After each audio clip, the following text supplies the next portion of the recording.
This 17 News at Noon podcast is brought to you by Clinica Sierra Vista. Welcome back to the 17 News at Noon podcast, where we share your news on your schedule. Good to have you with us here at noon. In Today for Elena Rusk, I'm Chris Burton. We begin today with a shocking scene out of Japan this morning.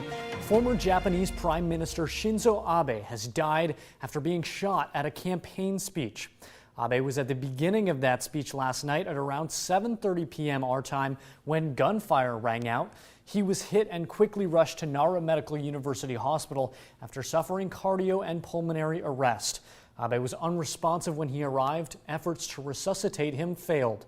The hospital announced his death several hours later during a press conference. They say he was shot twice in his neck and the wounds reached his heart, causing heavily damaged arteries. United States Secretary of State Antony Blinken says he was a catalyst in bringing the U.S. and Japan closer together. Mr. Abe was an extraordinary partner and someone who clearly was a great leader for Japan, for the Japanese people, but also so admired as a local leader, and one who really during his time in office brought the relationship between our countries, the United States and Japan, to new heights.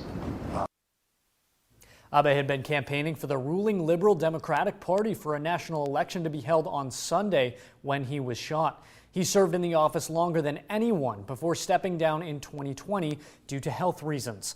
Officials have apprehended a male in his 40s they believe to be involved in the shooting. He was 67 years old. And in your 17 follow-up file today, 2 people were injured when an explosion tore through a central Bakersfield apartment building last week. Now one of them is speaking out, describing the moments after the blast. Zachary Williams says he was alone in the unit next to the one that exploded. It happened without warning, he said. He didn't hear or smell a thing. I was sitting down, eating a sandwich, and I was airborne. I hit the top of the ceiling. I hit the side of the wall. Williams says he broke his leg in the explosion and now suffers from nerve damage in his ankle and foot.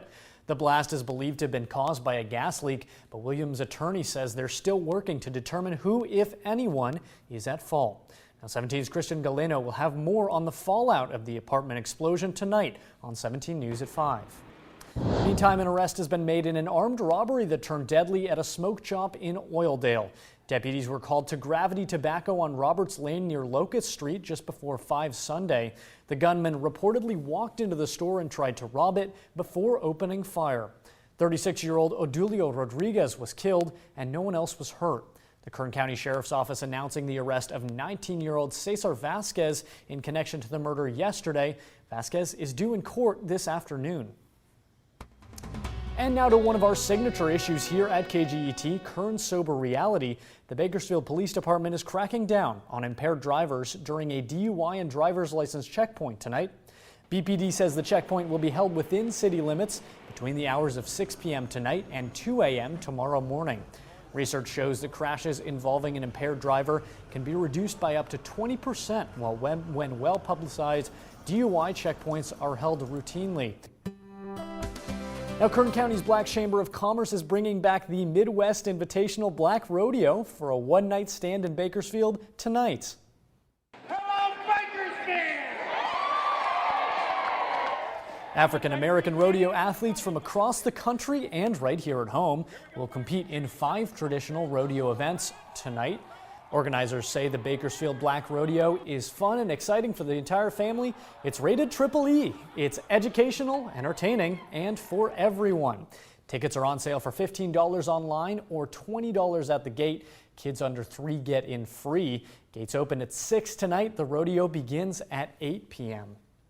And Kern County Sheriff's deputies grabbed a cup with community members at this morning's Coffee with a Cop event.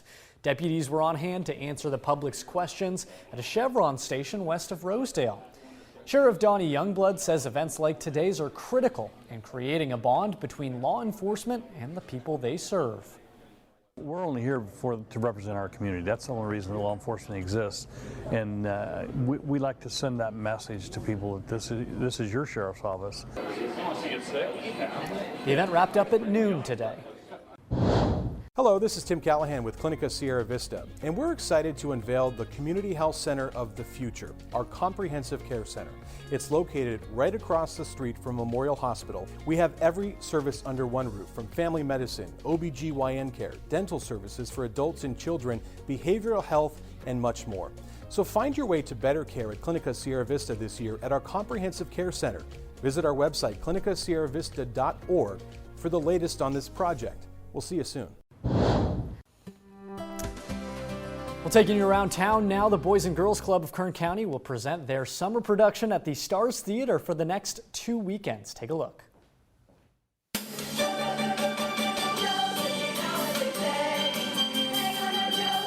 The club will perform the musical Joseph and the Amazing Technicolor Dreamcoat. It's a biblical story about Joseph and his coat of many colors. Choreographer Jordan Payne says most of the children either have not been on stage for a while because of the pandemic, or this is their first time on stage. Payne says audience members can expect a fun, joyous-like, extravagant show.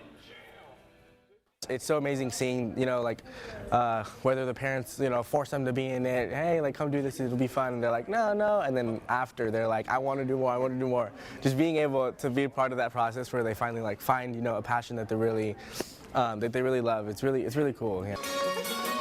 To purchase tickets for the show, visit our website, kget.com.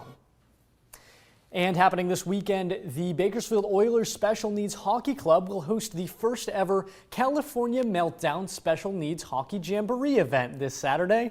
It'll take place at the Valley Children's Ice Center at 3:30 p.m. and will feature 5 special needs hockey teams from throughout California. Entrance to the event is free, and attendees are encouraged to root for the athletes as they compete on the ice.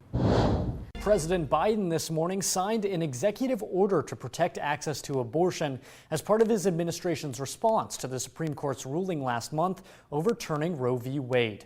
The order aims to protect access to reproductive health care services such as abortion and contraceptives, protect patients' privacy and access to private information, and promote the safety and security of patients, providers, and clinics.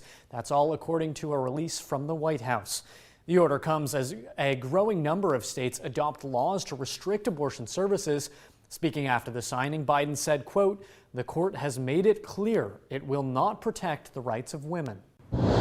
The Labor Department's June jobs report has good news for anyone dreading a possible recession. Payrolls increased by 372,000 in June, far outpassing the estimated 250,000 jobs.